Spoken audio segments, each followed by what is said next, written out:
Welcome back to Hannity. After the Islamist terrorist attack in Orlando, Donald Trump is renewing his call for a temporary ban on Muslims coming to the U.S. from countries with ties to terrorism.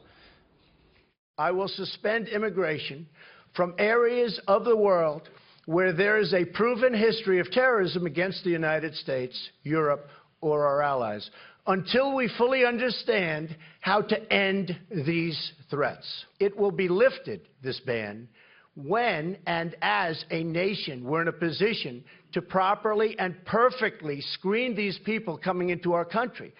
They're pouring in, and we don't know what we're doing. We cannot continue to allow thousands upon thousands of people to pour into our country, many of whom have the same thought process as this savage killer. Here with reaction, former Speaker of the House, Fox News contributor Newt Gingrich. Mr. Speaker, thank you for being with us. You said this is an act of war. You said Barack Obama cannot accept reality. I agree with you.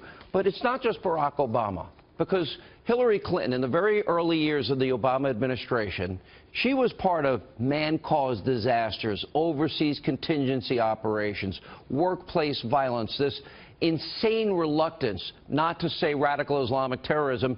And really, but for Donald Trump today, she was shamed into finally saying it. Why is there this resistance? It's almost pathological at this point. Well, I think there are a couple of different streams that come together here.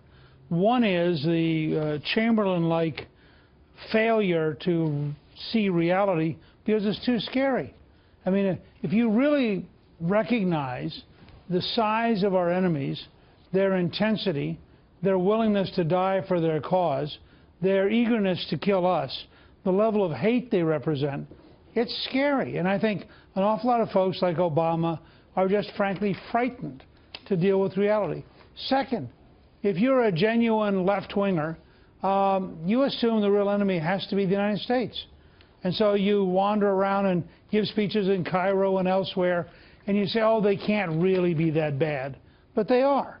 And third, if you have grown up in a world where you're not allowed to make judgments, I mean, who are we to decide that wanting to kill us is wrong? The whole effort of the last 50 years to create situation ethics makes it very difficult. So let's start with a simple model. Somebody walks in the room and says, I believe in Sharia, which is the most radical Islamic law going back to the 7th and 8th century. I believe in ISIS. I would like to destroy the United States. In my judgment, that person is a traitor to the United States and should lose their citizenship. In the judgment of the left, that person's kind of interesting, and they have cool ideas, and they're artists, and why should we judge them? Let me go to some very specific things here, because Hillary Clinton claims she's the big champion of women's rights and LGBT rights and so on and so forth. Well, not only was she finally shamed today into saying radical Islam, which is only convenient for politics, but she was also for the first time actually mentioned countries by name. For example, the Clinton Foundation took up to $25 million from Saudi Arabia. Okay, that's one country. Then they took up to, what, $5 million from countries like Qatar, $1 to $5 million. Then they took, $1 to $5 million from Brunei. Now, all three of those countries, Mr. Speaker, have the death penalty for people who are gay and lesbian.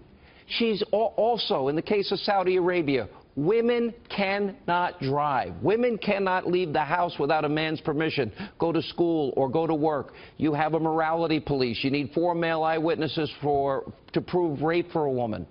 She's never criticized these countries. She's taken their money, and they seem to have bought her silence. And only now that she's caught does she reverse course, only today. What do you make of that? Well, I think what you're seeing is the breakdown of a system which has been around for 40 or 50 years.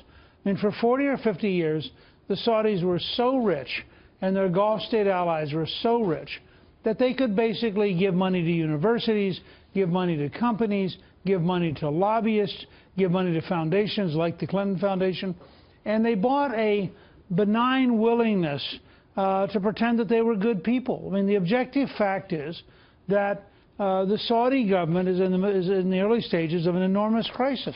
But she took money.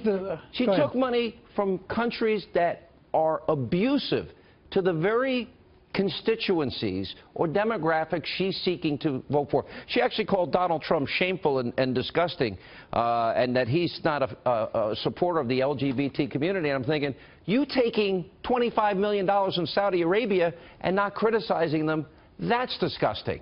That's shameful in my mind.